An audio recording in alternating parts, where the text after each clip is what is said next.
Hello, hello, and welcome back to another video on the Road to 2000 ELO Rapid series. We are now on day number 17, which happens to be my favorite number, so I'm really hoping we're able to get back to our winning ways in this one. So without further ado, let's get right into it. But quick reminder, if you're not already subscribed to the channel, hit the subscribe button. Check out every single daily video I upload. I do post every single day. With that being said, let's do it. Hit the button. See what we play. We're playing with the white pieces against the 1677, so it should be a fairly evenly matched game. We're going to play e4 here to start this off. e4, knight f3, and let's go back to the 4-knight Scotch. I've enjoyed success with it in the series so far. And now this is kind of a reason why I like this opening. A very common move is bishop c5, and this walks into the idea of knight takes on e5, threatening d4 after knight takes knight. So sometimes players will play into a line like this, where they play bishop takes on f2 to win the pawn back. But I really like positions like these. I think that I'm significantly better. I can play d4 with tempo, kicking out the knight. If they check with the queen, I can very easily go for a queen trade, or just slide my king onto g1. And yeah, I mean, I like this for me. I think this is pretty good. So, you know, maybe already bishop c4 here. I will say I don't know these lines by heart. I just think I do pretty well in them.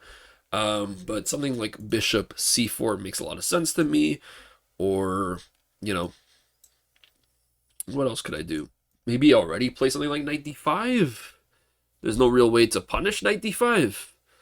That could be interesting. Knight d5 and bishop f4 look like interesting moves. Knight d5, bishop f4. Wait, actually, I really do like this. The only problem is maybe something like knight f6 and then knight takes. Although, actually, knight d5, knight f6 walks into this.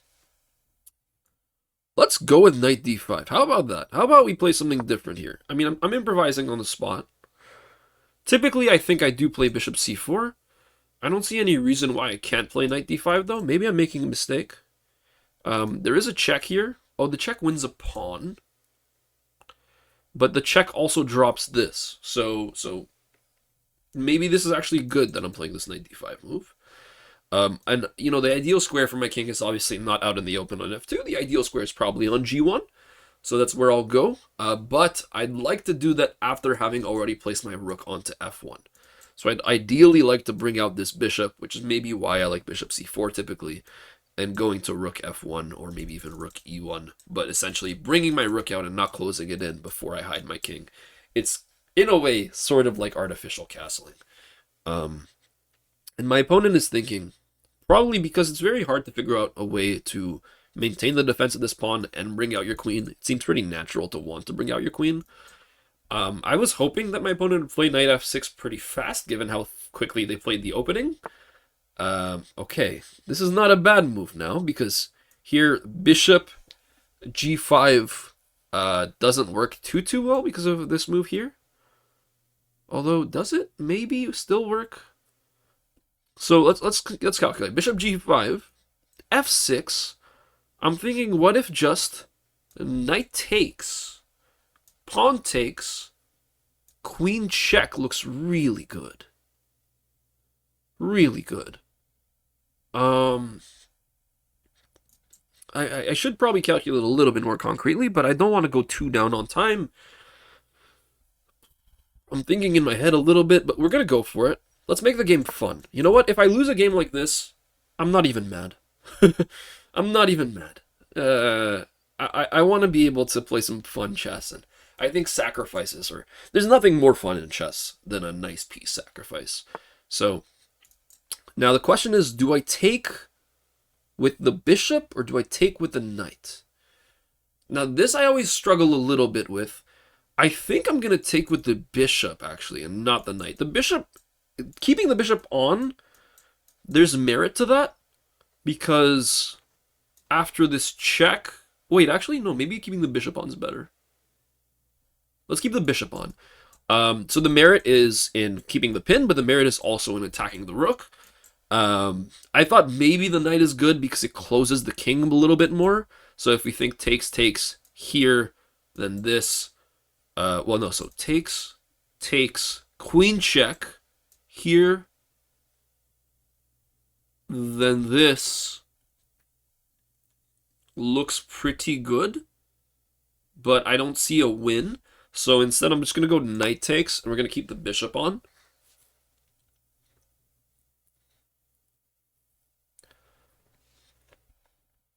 And you know what? Actually, if pawn takes, queen check, the problem is knight here is a move now. Yeah, that is a problem. That is a problem. Hold on. I should think a little bit more. So queen check, knight here is a move. If it wasn't, I would win. If it wasn't, queen check. If king f8 was forced, this is just mate, which is beautiful. But it's not mate. It's not mate yet. So I gotta be a little careful.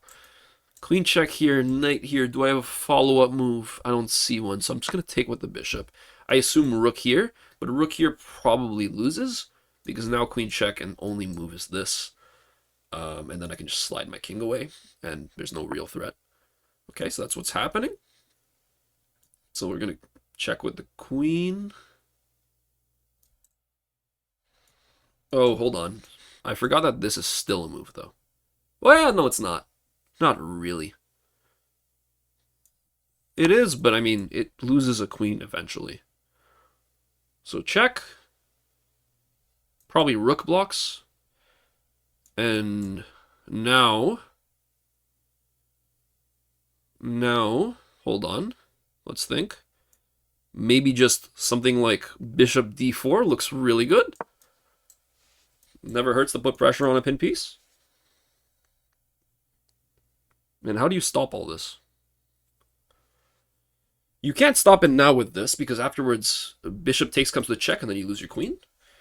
Wow, what a game of chess so far. I mean, maybe I'm missing the defense here. But at least from what it looks like, this is overwhelmingly crushing. Probably the only move is d5, and d5 looks terrible, because then bishop takes, knight takes, queen takes, king takes, bishop takes. Whoo, whoo, whoo. Some nasty stuff here. Some really cool ideas. I'll have to calculate. That line I just said might not be winning for me, actually. Let's calculate, because d5 seems like the only move that I can think of that maintains some level of drawing possibility. So bishop takes pawn. I win a pawn back. We're equal in material. And knight takes. Right? Knight takes. And now my bishop's pinned. So queen takes rook. And now I'm up on exchange. No.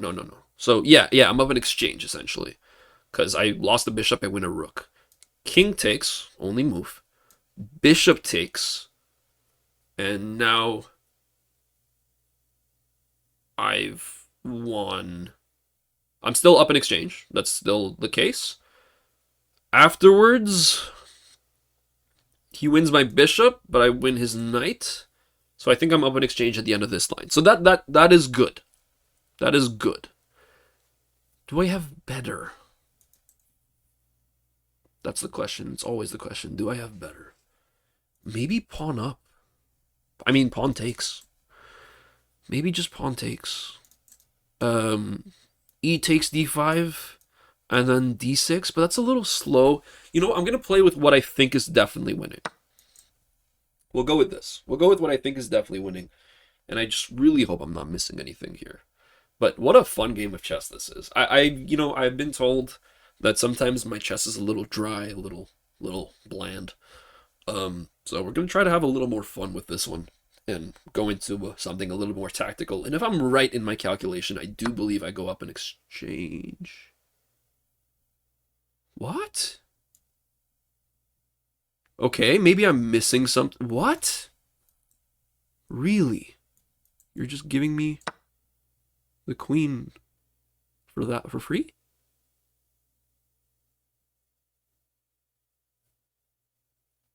That's not the move. No, there's nothing. There's literally nothing to play for here.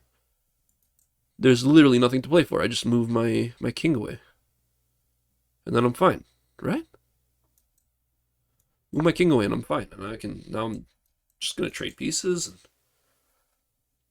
Maybe I should have brought my queen the other way so I could bring my rook in too. Although bring my king the other way would have walked into this fork. Okay, so, you know, I didn't accidentally go into the wrong move. Okay, but now I take, sure.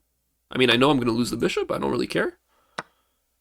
Let's just go rook here, for example. So you have to defend the knight again.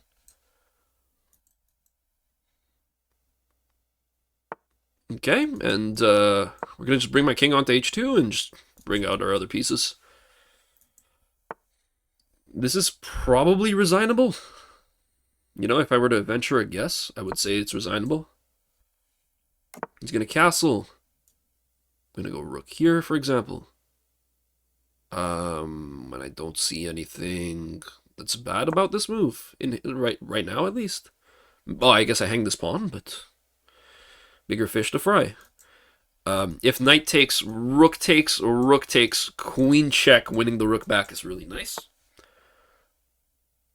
Okay, and I can still play for a similar idea here. With rook takes, knight takes, and queen check, winning the knight, I believe. Let's calculate. Yeah. Looks good.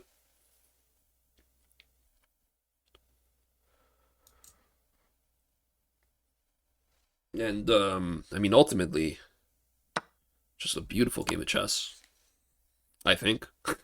You know, I'm a little biased because I'm the one playing the game, but there you go. There's the resignation. We have officially gone back up. Oh, my mic! Yeah. Alright, sorry about those technical difficulties. For somebody who is a streamer, you would probably think I should invest in a mic stand. Maybe I'll eventually get there. But, yeah, going back to the game, a really nice win. Let's see exactly how this happened, and let's analyze. Alright, so the game started with e4, e5, a knight f3, knight c6, knight c3, so I was expecting a 4-knight scotch, usually after the 3 knights opening, but they played bishop c5, which is typically a mistake. It's considered a book move according to chess.com, but I just don't imagine anybody playing this black and knowing the theory, wanting to play this, because now I take the pawn on e5, and if knight takes back, which is the best move, then d4 forks the bishop and the knight. So instead, my opponent, seeing this, tried to take the pawn on f2 with check, making me lose castling rights, and that was my opponent's idea, then taking the knight back. But the problem with this is I have d4 now, which comes with tempo, and I have just this huge command of the center.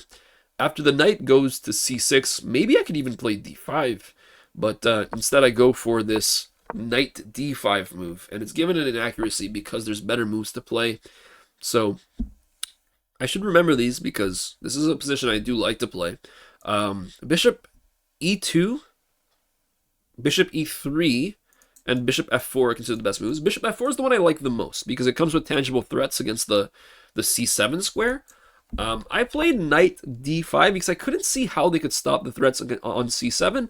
I just missed that d6, very natural move for black, and I kind of helped them play it. So d6 is one of the ways they can stop it. They can also just play knight f6, like I said, but knight f6 I thought wasn't as good because of bishop g5. But then oh my god, yeah, okay. Let's pretend I didn't say that at all. I didn't realize that I'm pinning the knight to a queen and not a king, and I didn't realize that this comes with check, which means I'm just going to lose this bishop. Anyways, so I played this move, and, you know, my opponent didn't play d6. They ended up playing knight e7, so in a way, I'm glad that they didn't play knight f6. If they played knight f6, I probably would have lost the game very fast, embarrassingly so. Here, I played bishop g5, and now they have f6 as an only move, pretty much. And I decided, let's have fun, let's take. This is a blunder. Bishop takes, probably also a blunder, yes. But it's fun. Because if you don't play it accurately, I mean, you saw for yourself what happens. So, now bishop takes, after rook f8 only move, queen h5 check has to be met with knight g6. And I still thought that after this I was fine because I had e5, and this pressure looks really annoying. If I move my king out of the way, the queen gets trapped, but they have d6 here, which makes space for the queen in time. So And they can also just bring a knight back as well. Okay, so I went for an unsound piece sacrifice, but did not realize the defense to this. And so bishop c4, also a mistake. I'm surprised by it. I'm surprised by bishop c4 being a mistake because it looked like a really good move. Apparently d5 is just better for black. After bishop takes, they're supposed to play bishop e6. Yeah, no, there's no way they're finding that. And what is the point if bishop takes? Queen takes d4 comes with check, and this bishop is pinned, and then you take the bishop. Wow, that is nice. Okay. Hey, I didn't see that at all.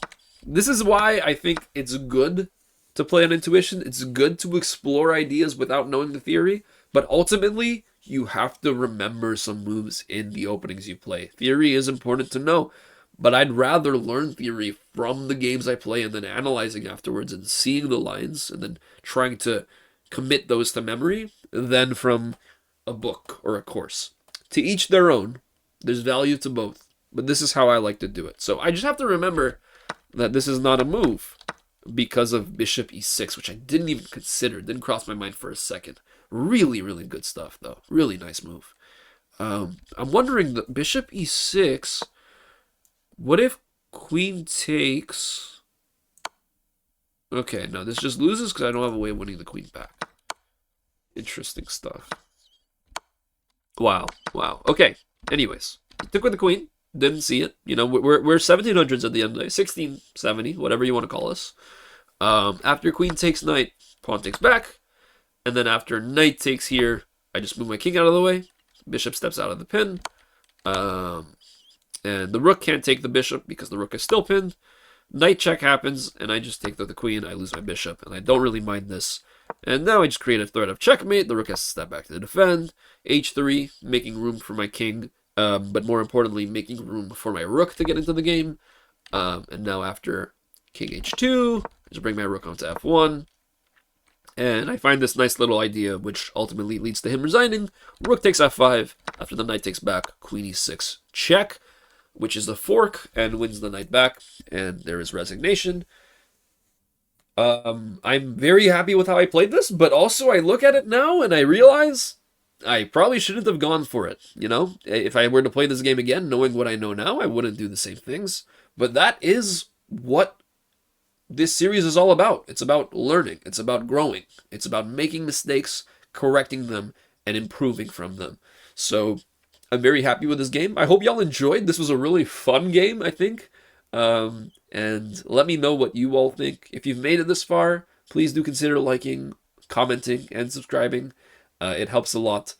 I'm hoping that this is something that I can do in the future. Maybe full-time, or at least make it an actual sort of revenue-earning gig. But that's not something I can do without your help.